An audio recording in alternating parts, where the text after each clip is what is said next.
I cleared all of my recordings off of my Zoom account, so they're not mad at me anymore. So they're letting me record, which is great. Anyway, Neil Gauss is a normal beginning tune and I learned it when I was very young. I remember it very, very well. I remember my dad pointing to the notes in the Neil Gauss book and showing me how to play them. And it's a familiar sounding tune. It's a really, really great tune. So, and very, very widely played. So I thought we could kind of learn that tonight. And the practice video that I'll make tomorrow will be talking about how you can play it, because it's a slow air.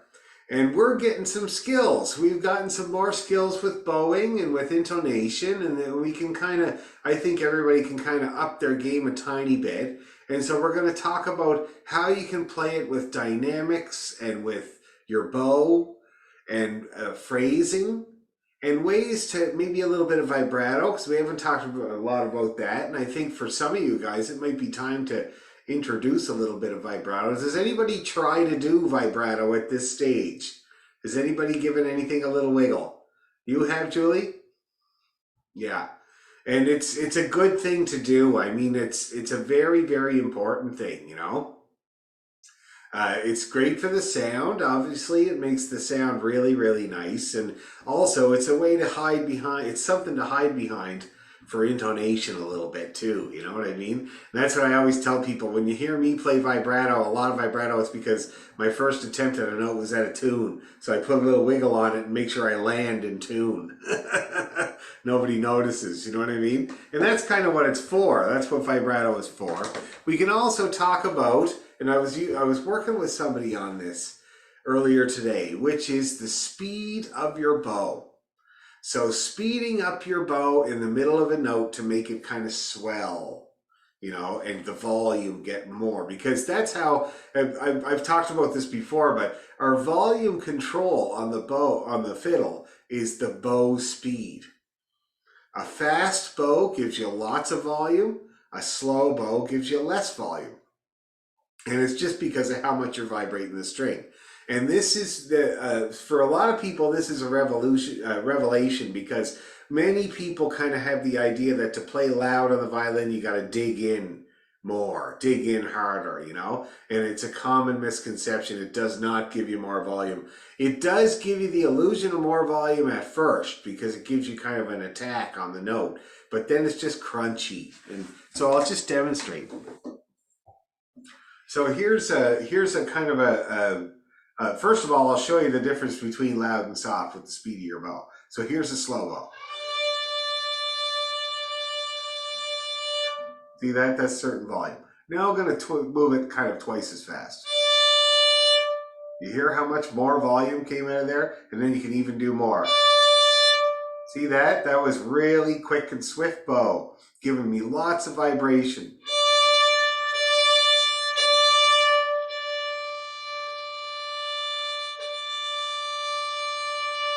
And that's kind of your volume control on the violin. You see that? Now, when you're playing a slow air, the challenge is that you're playing notes that feel like they last for 20 years.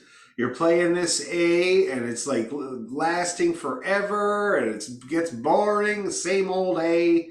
And so you want to do something to make it interesting, to make it kind of an event, right? And so you start to play with the speed of your bow. I got it from my brother Sean. He does the same thing. We swell into it. So we kind of start the note and then speed the bow up in the middle and then taper it off. It sounds like this. So you hear that? Hear how it kind of went ooh, like that. See that? Here's the down bow. See that? That was just a slight little speed up in the middle of the note. And then you combine it with a little vibrato. And it can turn this into this.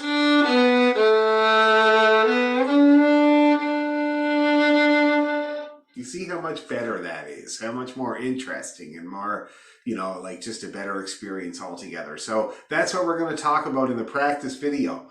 I'll be talking about ways to make the phrases sound a certain way, and we'll have a little bit of exercise on the speed of the bow, exploring it and getting to know how fast. And I always like people to take it to the extreme.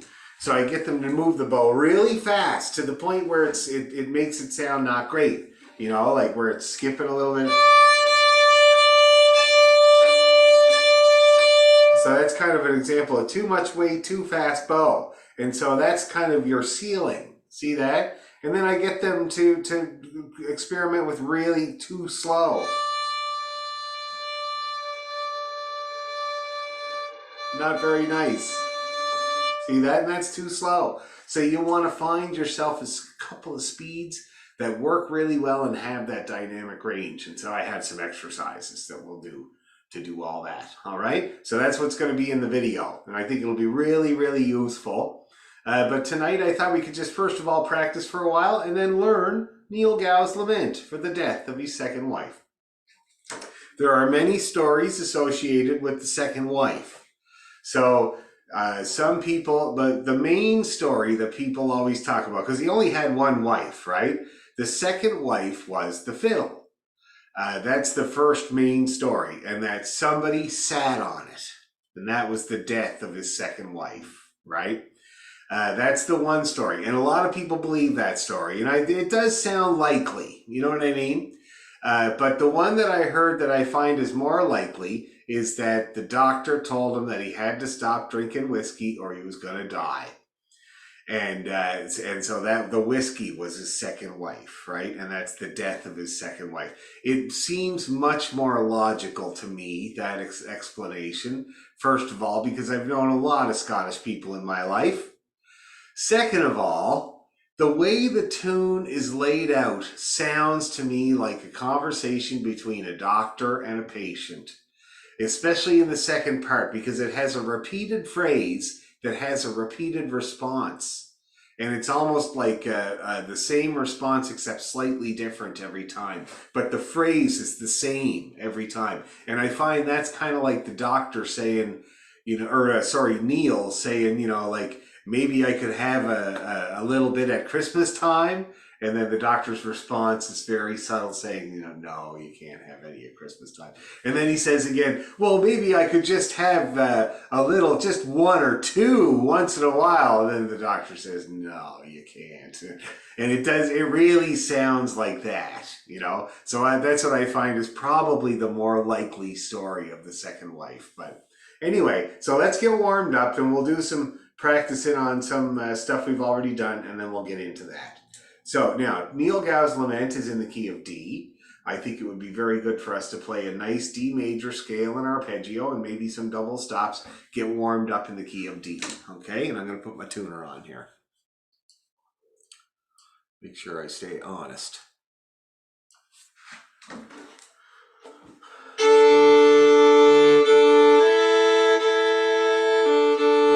Okay, so we're going to do a D major scale, and to do that, we start on D, we go all the way up to high A, and then all the way down to low A, okay? So we start on the D string, but then we're going to go past D and past D, so we get a good practice at the key. All right, here we go. D major scale, best one you've ever done in your life. Ready, go.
Okay, now I got to do that again. Mine wasn't perfect, so I got to do it again. How's that tuner working there, Bill? Is it working?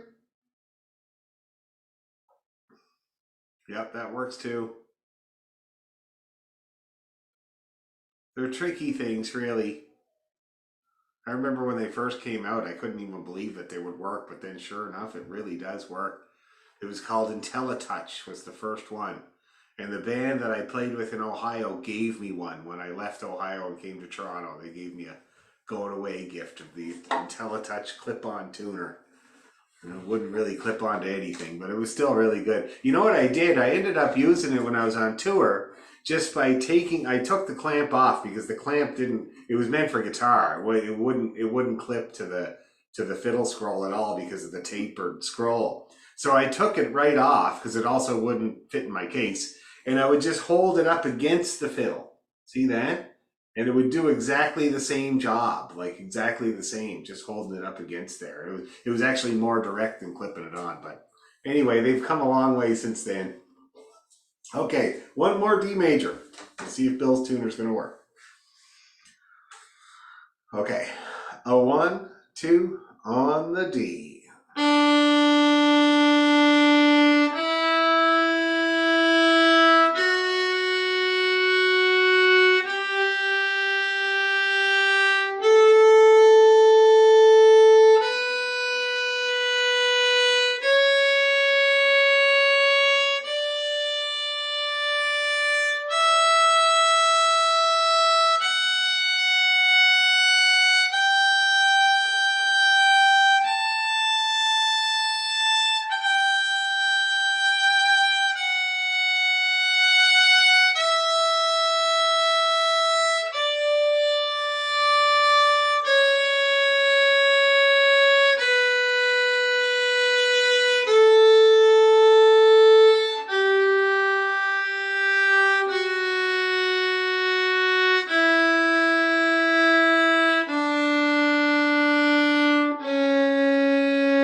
That's better. I bowled a perfect game that time.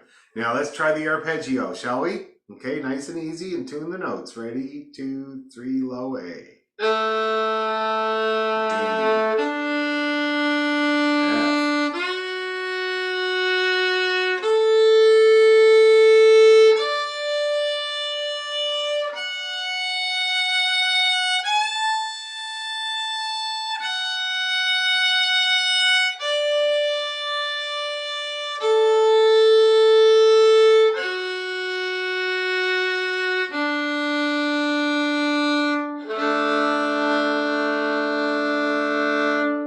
C sharp in the D major arpeggio.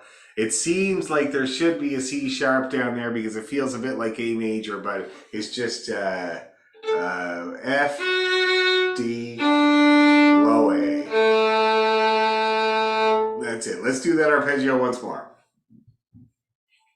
Ready, 2, low A.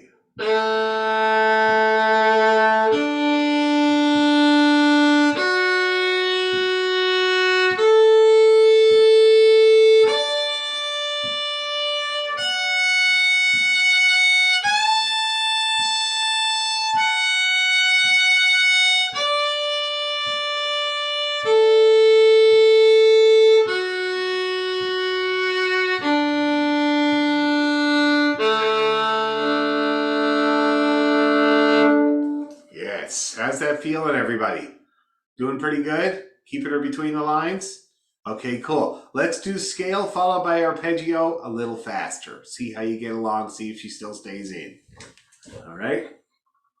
So we're going to do it like this. All right? A 1, a 2, 3, go!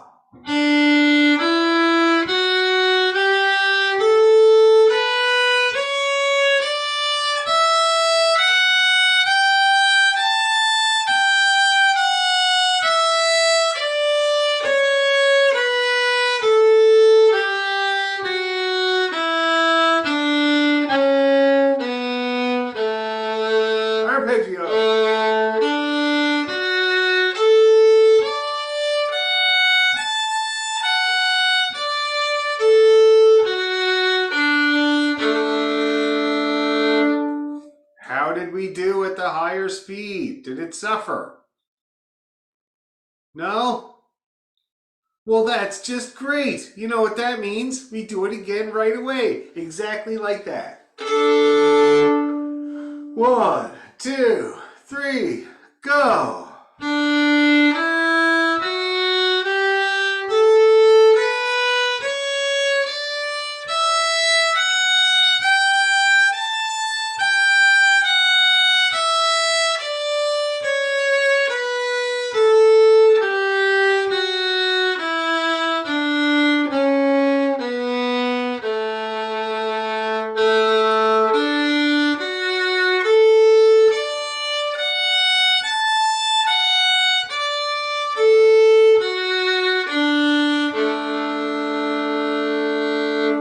All right, mine was really good. I don't know, the God smiled on me for a few minutes there. How did everybody feel with that? Was it all right? That is just great. Okay, cool. Now let's see, what is our latest kind of tunes that we're doing in and around the key of D? Can anybody remind me the last things we're doing here?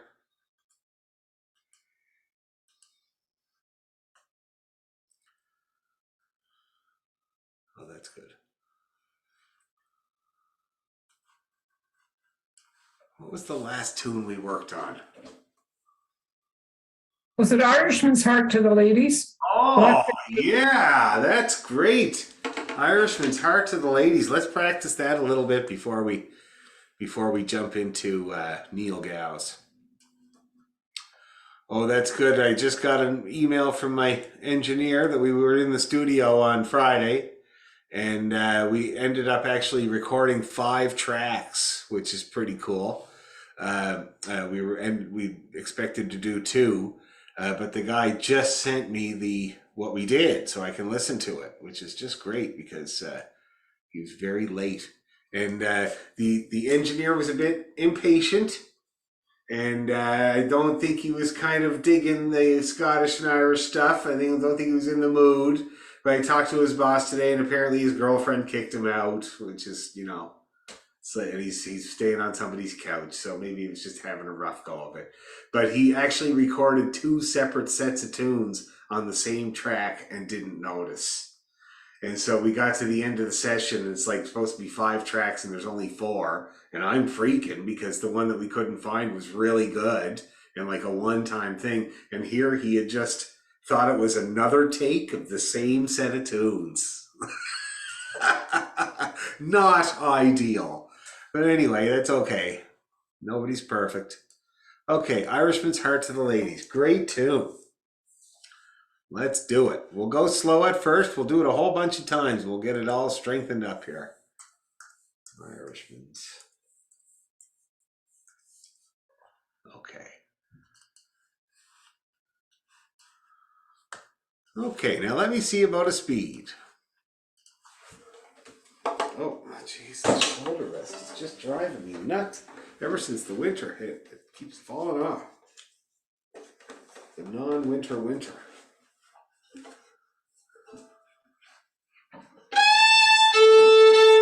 Okay, not too fast. Kind of like this.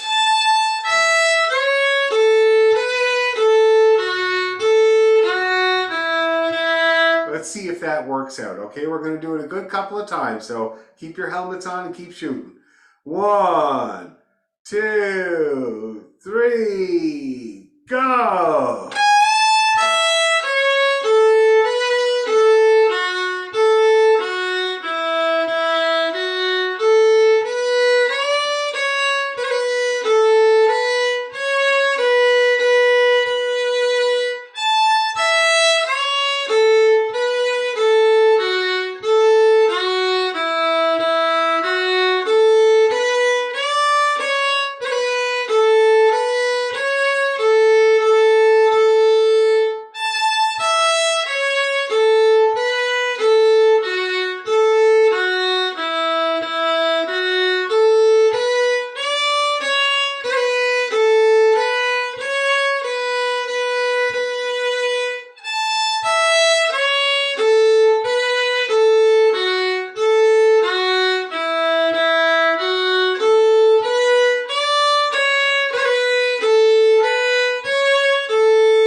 everybody's happily bowing away there, so I'm not seeing any problems. Is anybody having any problems that might get in the way of going a bit faster?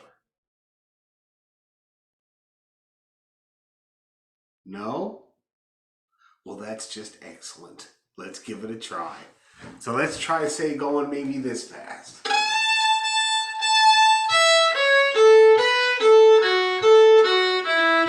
Okay, let's try it. Brace yourself. 1, 2, 3, go!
Geez, that looks like everybody's doing really good with this tune. I'd like to go even faster if it's possible. Anybody feel like that's not going to work? You're all so brave. It's just great. Right on. Okay, so let's see. Let's see if we can do it like this.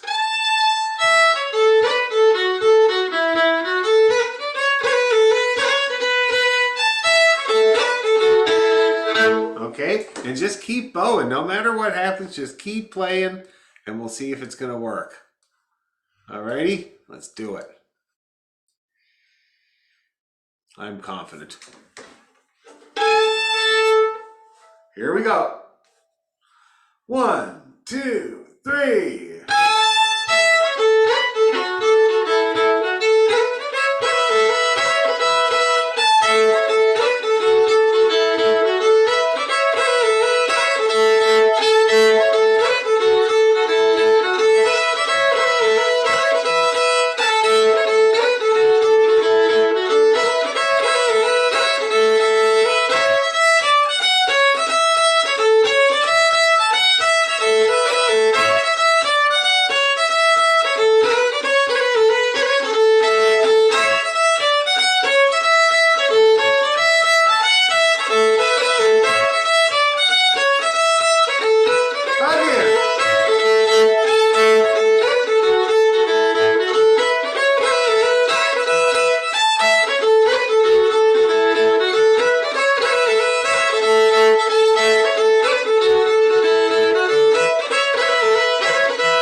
All right, now we're gonna. Okay, Elaine, we'll start. I'm just gonna talk to everybody. How did you get along, Elaine? Um, I kept with you for most of it. The area that I seemed to have the struggle with was the first section of the B part. So Oh. I lose you a bit there and then come back in. Yeah, right. And that is a hard part. And it's the CEEDFF arpeggiate. Yeah. See that? And it's going to be a kind of it's a string crossing thing, basically. You want to make that as small as possible. The A string to the E string change is a tiny little tip of the tiller, right? Mm-hmm. So if you keep that to a minimum, it should get you through that part. Okay? Good point. Glad to know it. How about you, Deborah? What was the thing that was getting in your way? The first part went along okay. It started to lose some of its like da da da da da da da. This instead it was coming out like da da da da da da da da da. I was losing the rhythm part, Yeah. and it fell all apart on the second part, like going like da da da da da da da da da da.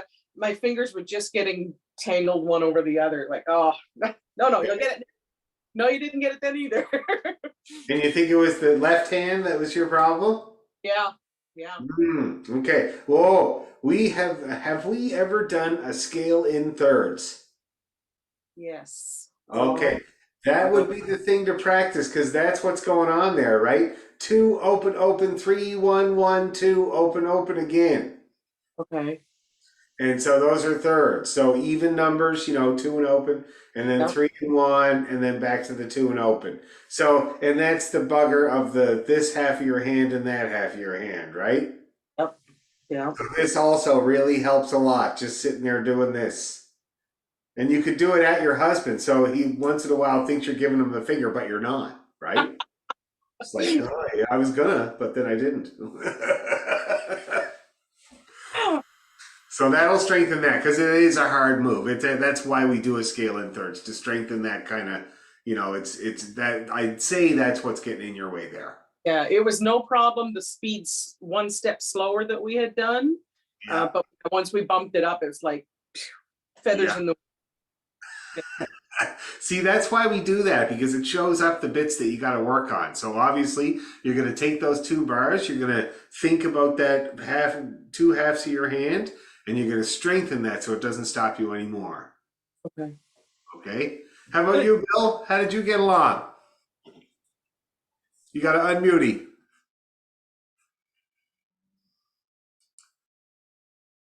There you go. Yeah, I couldn't go that fast. Yeah? What happens when you try to go that fast?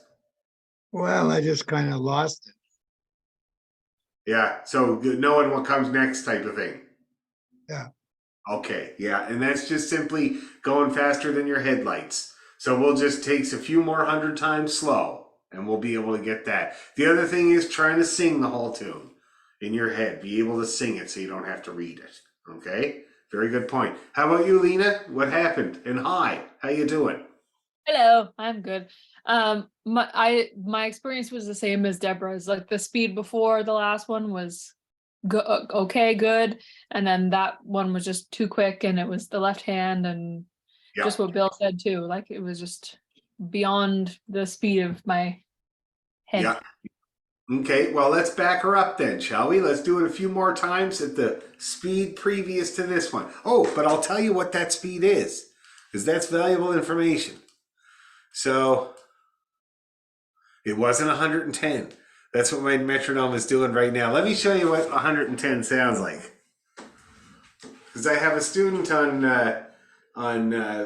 Wednesdays. I have 2 students on Wednesdays that are up. They're trying to up their tempo all the time. And I have to put the metronome on here on my side because the one guy, Larry, thinks that I'm speeding up all the time. He always blames me. So I have to put the metronome on here and then so he can trust me, you know? And so the last thing we were doing was we were investigating the difference between jigs at 110 and reels at 110. Because it's a big difference because jigs, you only got 6 notes per measure. So 110 isn't that big of a deal. Whereas reels, it's really pushing it. But anyway, let me show you what 110 sounds like for a jig.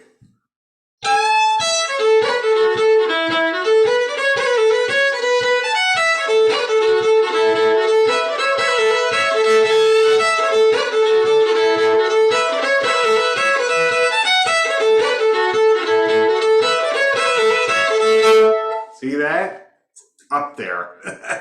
But that's where the jig rhythm really starts to come through. And Deborah, you were talking about your rhythm started to suffer a little bit, eh?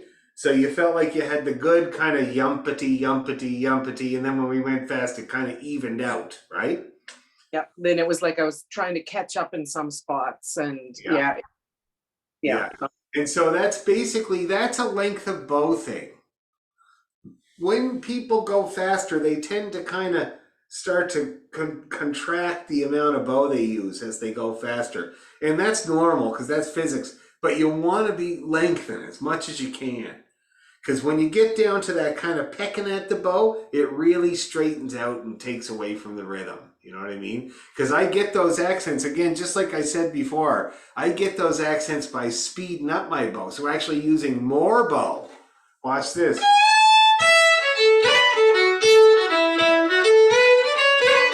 See that? So those accented notes are actually getting the most bow.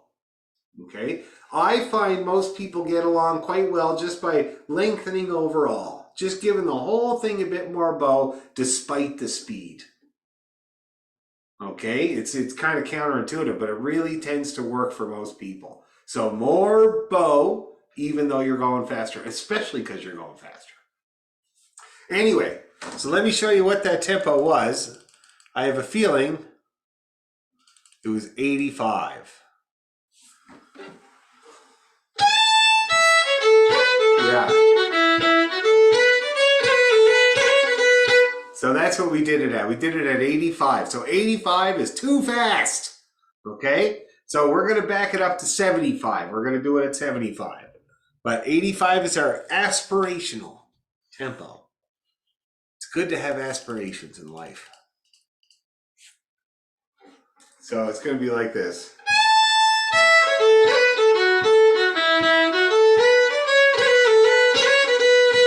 That's the manageable one, right? That's the manageable tempo. So let's give it a couple of goes just at that so we can make sure we feel good about ourselves after. And then we're going to learn Neil Gauss. There's 200 out of the way here. Okay. And I got the metronome on so you can trust me. 1, 2, 3.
Okay, so 75 is your practicing tempo, and we will work at cranking it up using those things that I talked about with the right hand and the left hand and whatever might be getting in your way. Remember the things that got in your way. Okay?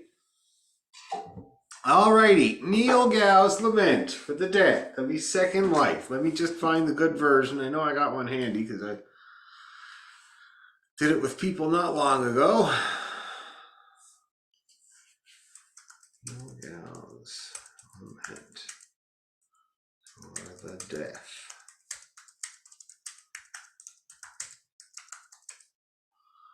Here it is. Oh, lovely. Is this a good version? Oh, let me see. Oh, it's perfect. I think it's the original. Okay, so this is going out to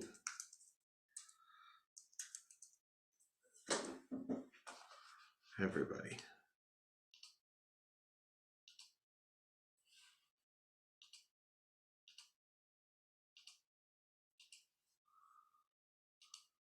Okay, I just forwarded it to you guys. Oh wait, that's a ping. Okay. I'll just forward it again because it's pings are not ping files are not ideal. So 1 second here.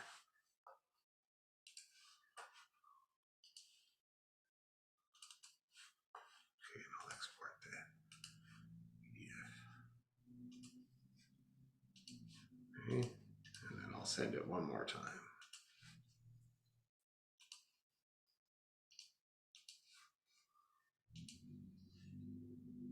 Okay.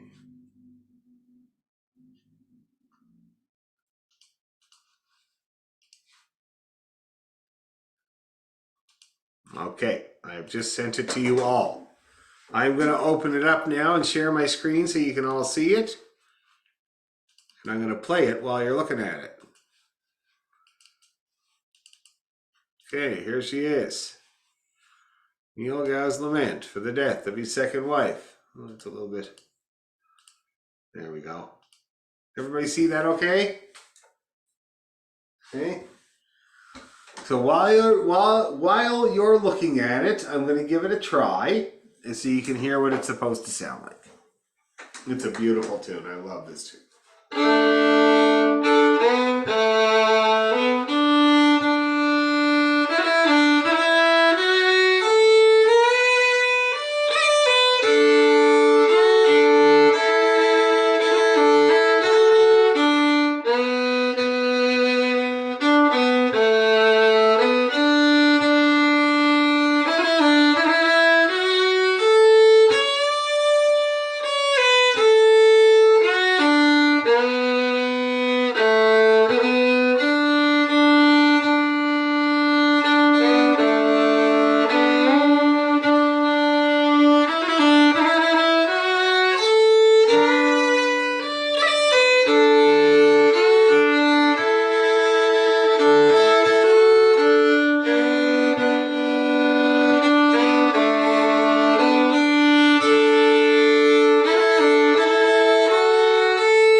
That's Neil Gauss. Isn't that beautiful? Absolutely gorgeous tune, eh?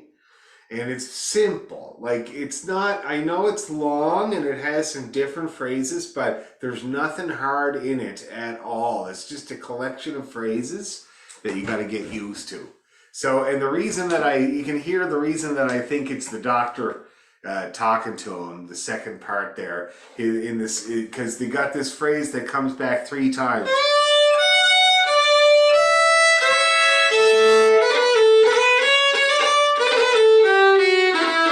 That was just Neil telling the doctor, well, I'm sure I can have a little bit of Christmas. And then this response is the doctor's response.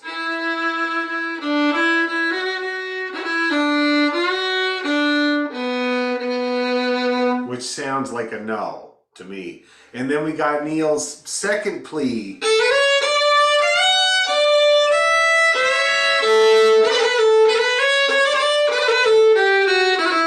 And then the doctor's little bit more insistent reply.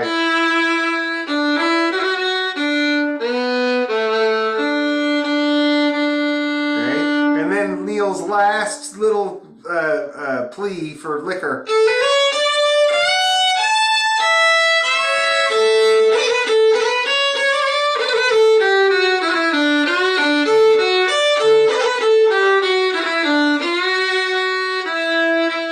He really, really wants it. You see that? He's really insistent. But then the doctor goes back to his original statement.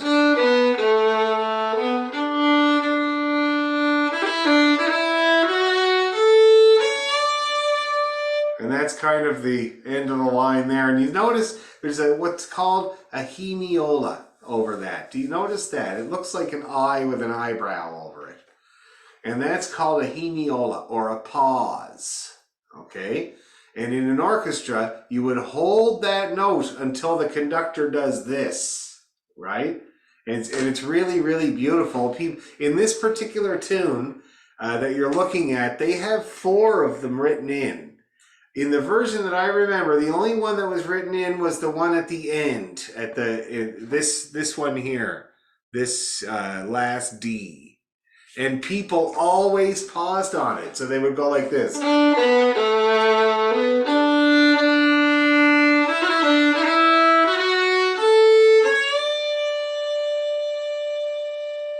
And then they would carry on.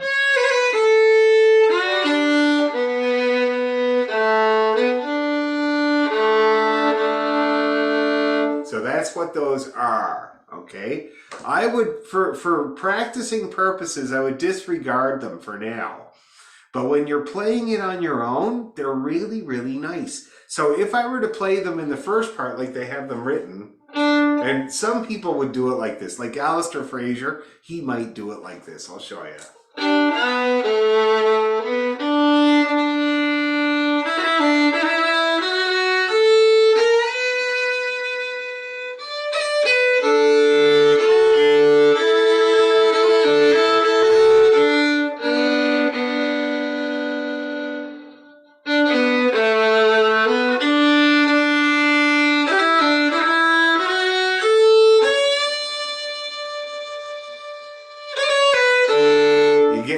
There. It's very dramatic way to play the tune. So anyway, so for practicing sake, we're going to just not worry about them at all, those pauses. We're just going to play everything in time, because otherwise we'd have to decide how long to hold them and stuff like that. Now, let's talk about how the tune is structured. We already talked about the second part, but the main theme of the tune is this going down to the G string.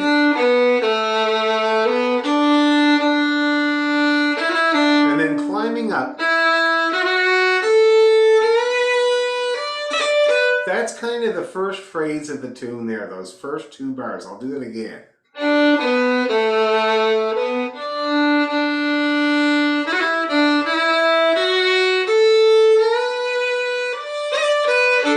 Now those 2 D's and that B are really like a pickup for the next phrase. So I would kind of end the phrase at the B. I'll do it one more time.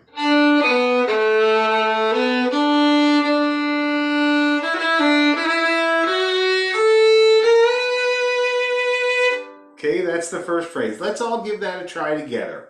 Really nice and easy. D and then D2 and then a big D1. All right, I'll count you in. We'll go very slow because it goes slow. 1, 2, 3, 1, 2.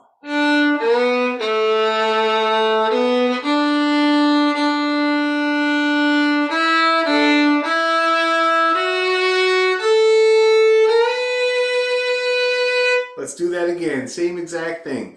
1, 2, 3, 1, 2.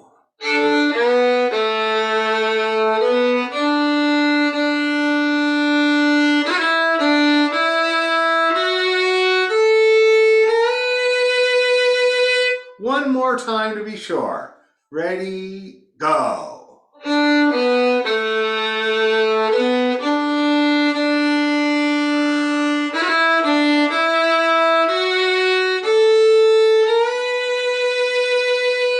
Okay, everybody clear on that phrase? Any problems there? All good? Great. Now, the next phrase.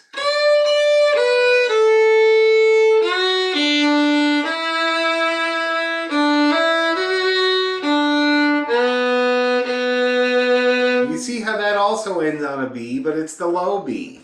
See that? So let's try that second phrase. And we're going to play the pickup notes, the two D's and the B that come right before that second phrase. Let's give it a go. And it's an up bow for the first beat. 1, 2, 3, 1, 2.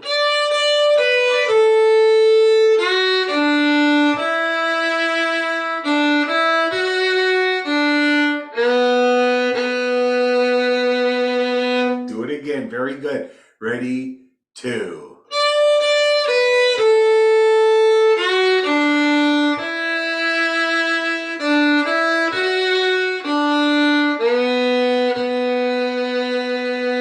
One more time to be sure. Ready, go.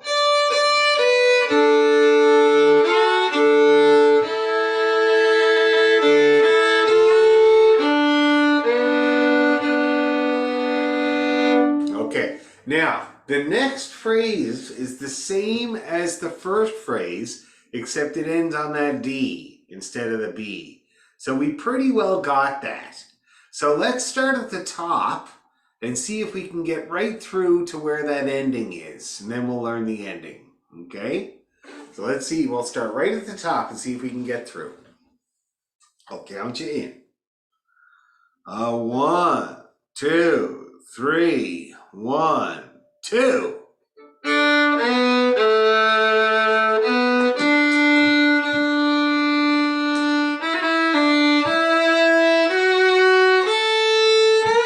Two D's.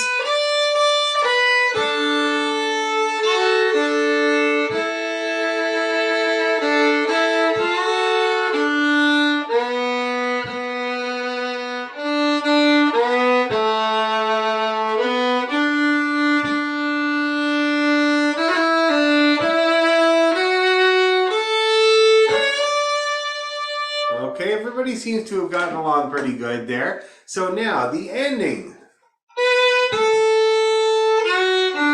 B, A, B, D, D, D. That's how that works. So it's a big arpeggio, and then a B, and then B to the D. So let's try that together. And we'll play the B pickup note that comes right before it, okay? And it's going to be an up bow. Ready, 2.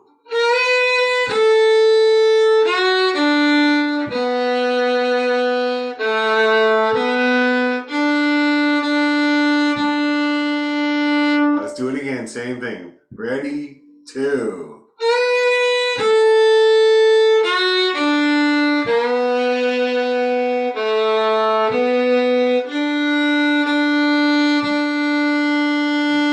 One more time with that. Ready, 2.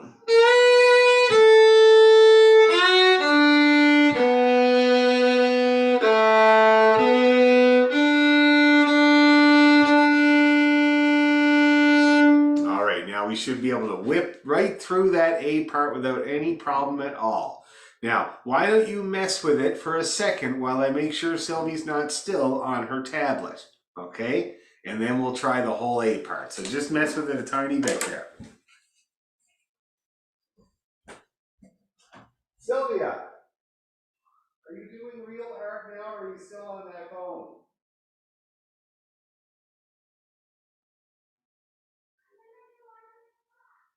Okay, because it's been like almost an hour. Okay.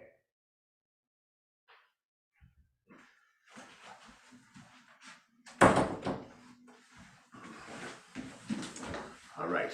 She insists that she's going to be doing art, which is just fine. No problems there at all. All righty. The whole A part. Let's give it a go and see what happens. Here we go. 1, 2, 3. 1, 2.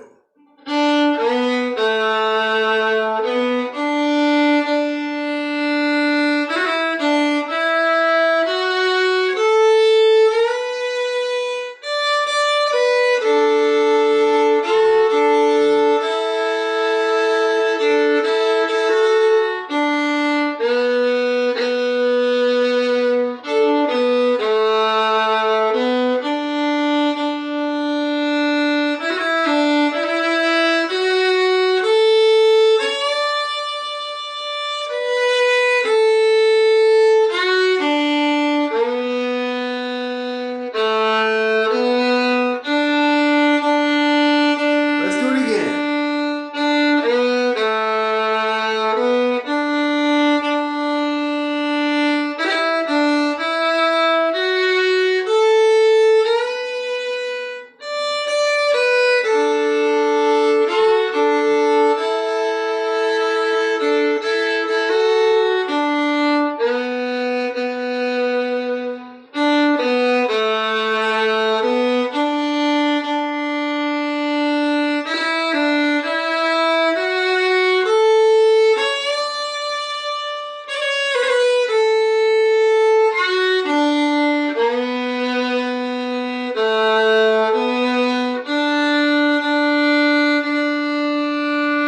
Now I'm just going to stop and check in and see how everybody's doing. Anybody having any problems at all that they need help with at this stage? No? Everybody getting it okay? All right, well, let's take the grinder to it then. Do it 30 million times. I'm just going to put some rosin on me bow. Where's my case? Over there.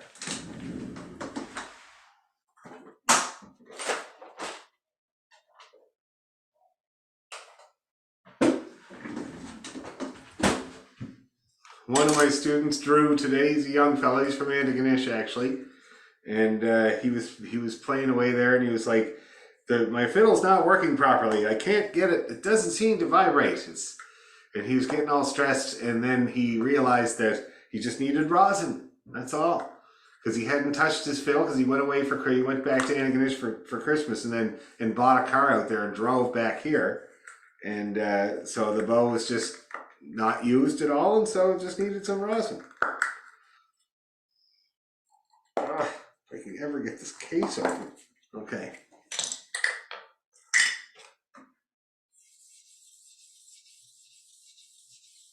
That's better. I can hear it going on. Okay. All right, let's do that A part a few hundred times there, people. Oh, that's better. 1, 2, 3. 1, 2.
All right, all good? That's great. Now, the second part, it's basically two phrases with slight changes if you don't include where we do the first phrase again at the very end. So the two phrases are this.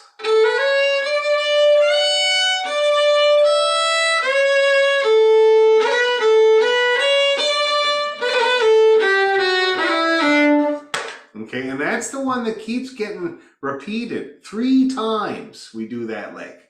See that? And then it's the responses to it that get changed. Okay? Because remember, it's the doctor trying to reiterate to Neil that he can't drink. So let's try the first 2 bars of the B part there. And if you can see, it's just, you know, it's D, F, D, and then E, C, A, arpeggio, and then some scales. And don't be intimidated by those runs. They're just straight scales. Okay? 1, open 1, 2, 3. 1, down we go to D. That's it. So let's give it a try. First 2 bars of the B part. Okay. 1, 2, 3, 1, 2.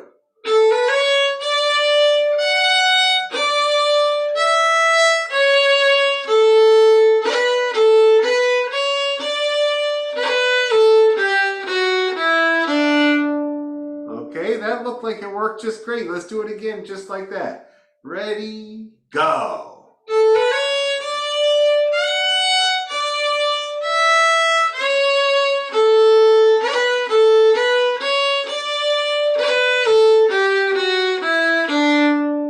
Oh, it's looking good. One more time, just to be sure. Ready, go.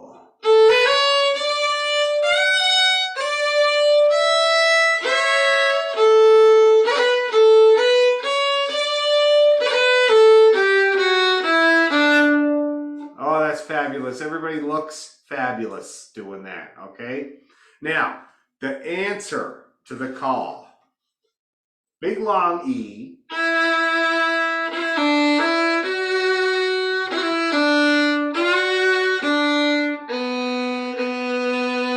So this first response, I call it the 2 Fs. Because you got D, E, F, D, D, E, D, and then F again. You go back to the F there. See that? That's how I differentiate it from the one that comes after it. So this is the one with the 2 Fs. Let's give it a try. I wouldn't give 2 Fs. 1, 2, go. E, F, E, D, E, F, D, E. Let's do that quite a few times, guys. Ready? Long E. Ready, go.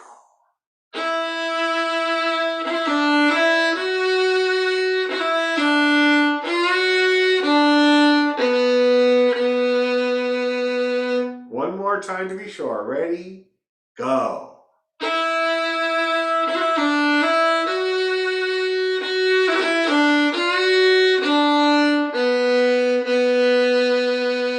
Better do it one more. Ready, go.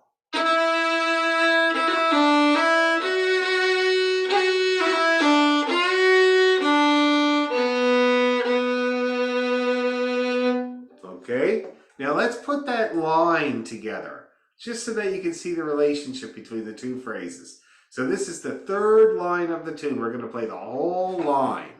All right, and then we'll check in. Okay, running up the scale on the A. Let's do it. Whole line. Ready, go.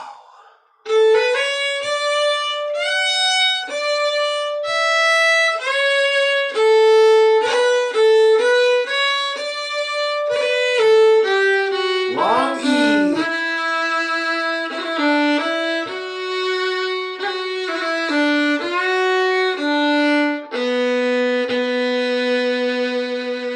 Let's do it again right away.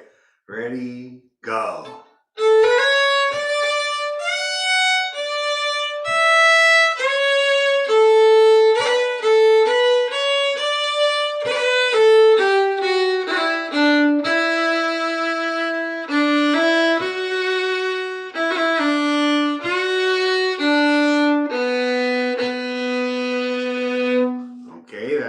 third line. Now, anybody having any questions or problems about that? Those two phrases there. No? Well, that's just excellent. The next line is exactly the same, except for the very last bit of it. So the first phrase is saying, long E again, but then it goes right down. See, that goes right down to the low A there. And there's only one F as compared to the first one where there's two Fs. So let's try now. We're going to try the last two bars of the fourth line. That's all we're going to try. So starting on the long E right here. We're going to try starting right here. Okay, long E. Ready, to, go.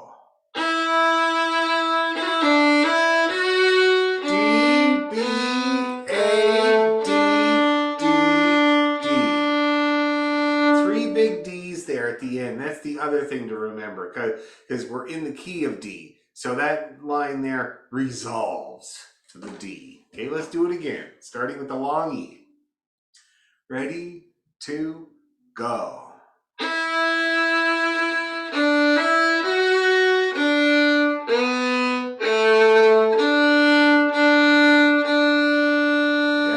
let's do it again just like that. Ready, to, go.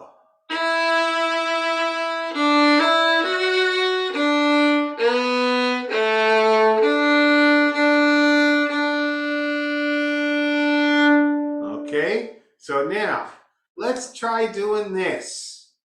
Let's start at the beginning of the B part, which is the third line, and we're going to take it all the way to those three Ds. Okay, and see how we get along. Here we go. 1, 2.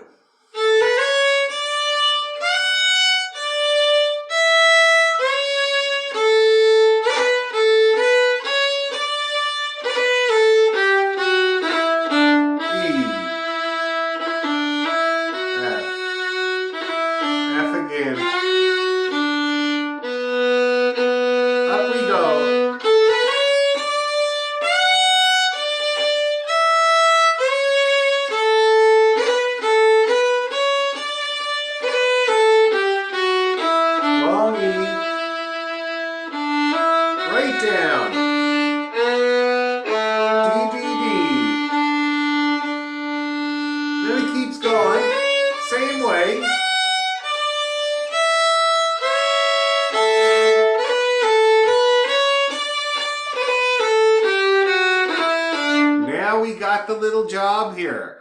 This is kind of the hardest part of the tune.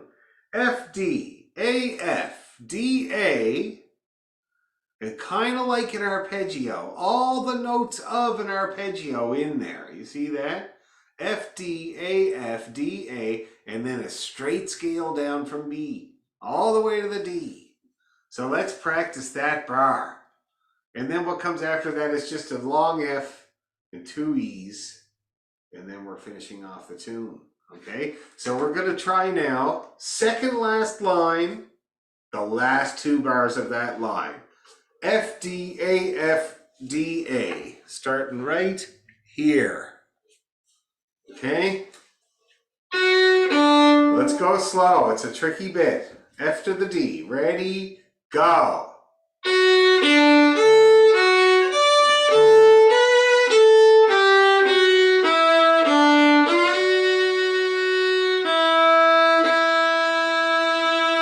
Let's do it again. It's a bit of a flurry. F to the D. Ready, go.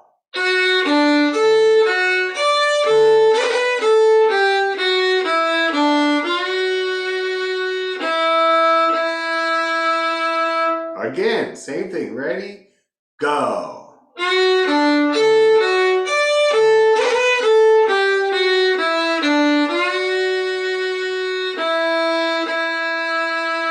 Last time to be sure. Ready, go.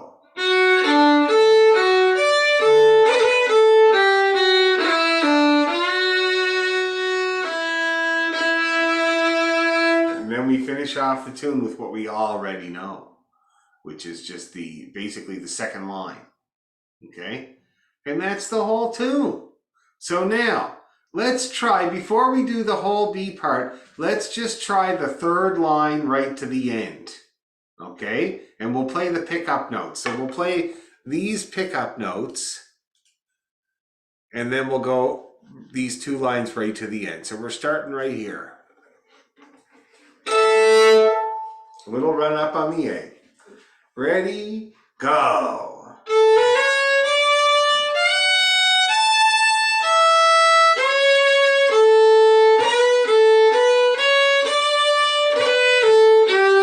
F to the D.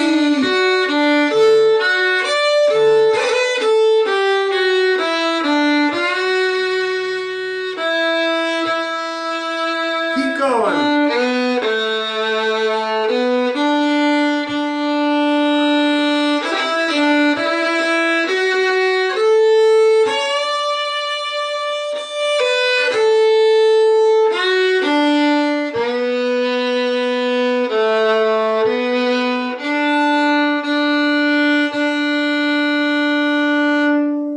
That looked like it worked really, really well, guys.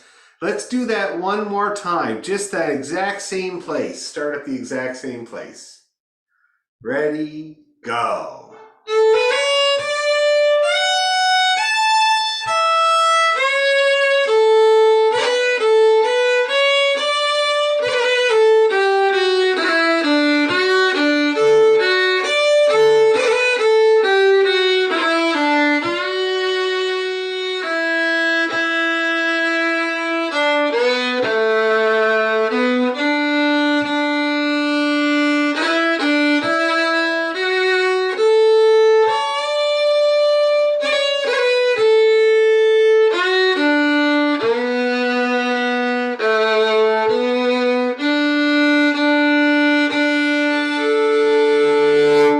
That's it. That's the tune. Now, how's everybody doing with all this? Anybody having any problems or comments that they want to say anything about before we try the entire thing right from one end to the other? No? Dan, on the scales up and down and that's, do you single bowl everything? You do. Yes. Yeah. For the most part. Yeah. And most people that I know do as well. Okay. Yeah. That's a very good question. Any other questions like that? Okay. I'm going to yell at the girl one more time to get off the phone, and we're going to do it again. You off that phone, girl? Sylvie? You're off the phone, right? Good. Perfect. That's great. Playing with slime is excellent. Sylvie's kind of addicted to slime. She found a recipe on the internet for slime, which is actually surprisingly easy to make. It's contact lens solution and Elmer's white glue, school glue, and some baking soda. You mix that up and you get slime. You put in some food coloring, you get different colored slime. You put in some glitter, you get glitter slime. And basically we've gone through, I think, about 5 liters of contact lens solution. I don't know how much glue we've gone through. Luckily the dollar store sells it by the gallon. Ooh, my niece upstairs is also a slime fanatic. Yeah, Lena's niece is also a slime fanatic. It's nuts. They're into it. And she just sits there poking her finger into it. Which, you know, I can understand. Anyway, are we ready for the full kneel? Let's do it. For the full death. Let's go for the full death. Well, actually, you know what? Before we do that, let's just do the whole B part. We haven't done the whole B part yet. Now, does anybody still need me to share my screen? Yes? Okay. Okay, here we go. The whole B part. Ready, go.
looks like they're doing just fine. So let's do it. Let's take her right from the top, and we're going to play the whole damn thing. All right? Limber up. Let's do it. We might even do it twice, so brace yourself. Okay, here we go. Ready, go.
gonna check in here, people, with everybody.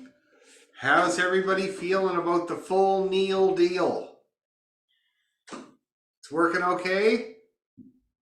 Well, that's really good. Any comments or any observations or anything like that or questions? No? Okay, let's try it a couple of more times. All right, and then we'll put it to bed. Couple of more kneels. Yes, do your stretches. My God, I'm making you work hard tonight. I know. I got to do my stretches. I didn't do my yoga today, but and it's really a shame because it's day 8, and it's called what is it called? I can't remember, but she tells you to bring a blanket and a pillow, which is great. I love those. It's like every week or so. Me and Jennifer are doing the 30-day yoga challenge with Yoga with Adrienne.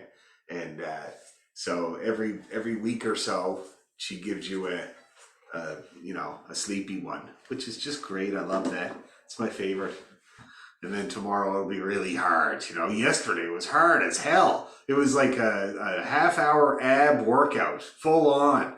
And then I had to do my regular workout on top, which is my life is hard, boy, I'll tell you. Okay, shall we get back to it? Let's do it again. Neil Gals. Give her a couple more goes and then that'll be it. Where'd it go? There she is. Oh yeah, Sherry. All right. Okay, guys, lots of feeling. 2 more times. From the top. Ready, go! Thank you.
playing it ever since I can remember, I gotta say. All right. So first of all, does everybody like Neil Gow's lament for the death of his second wife? Isn't that beautiful? Yeah, right on. And so when you're practicing it again, we're going to work on the video I'm going to make is going to be about bow control and dynamics and phrasing. And we're going to use this tune as an example. So, and I'll make that video tomorrow. So in the next couple of days, just familiarize yourself with it. Get to know it as best as you can so you don't have to remember what's coming next. Or even better, if there's a possibility you could go off book. It'd be really excellent. And then you can work with the video on phrasing, dynamics, and bow. And we can do it again next week, and we can work that stuff in. Okay? And then with the Irishman's Heart, and I was going to say, keep in mind when you're playing this Neil Gow's with the second part. A lot of people get confused with the second part with the phrases, right? Because it's 3 times there. So the way that I always think about it here, I'll share my screen again. The way that I always think about it again is that this one here is the response with the 2 Fs. Da da da F D D F B D B B. The next one is the one that goes right down to the bottom. Dee da da dee da da dum da da da. The low A. See that? And then the last one is the arpeggio avalanche. Da da da da da da da da da da da da da. So that's how I keep those straight, because many people have trouble keeping them straight, and they'll go to another one when they want to go to the first one or whatever. So the first one is the 2 Fs. The second one is all the way down. The third one is arpeggio avalanche. Okay? Very good work tonight, everybody. Everybody looked really great. What you were doing, the bows are all looking good. Oh, and with Irishman's Heart, 75 is your practicing tempo, 85 is our aspirational tempo, which means that you could try it. Like, you could practice it for like 3 days at 75 and then give it a go at 85, even if some stuff goes wrong, because then you'll know what you still have to work on. All right? Any questions or comments at all? That's it. Okay. Look forward to a video and have a great weekend, everybody. Good night, Dan. Nighty night.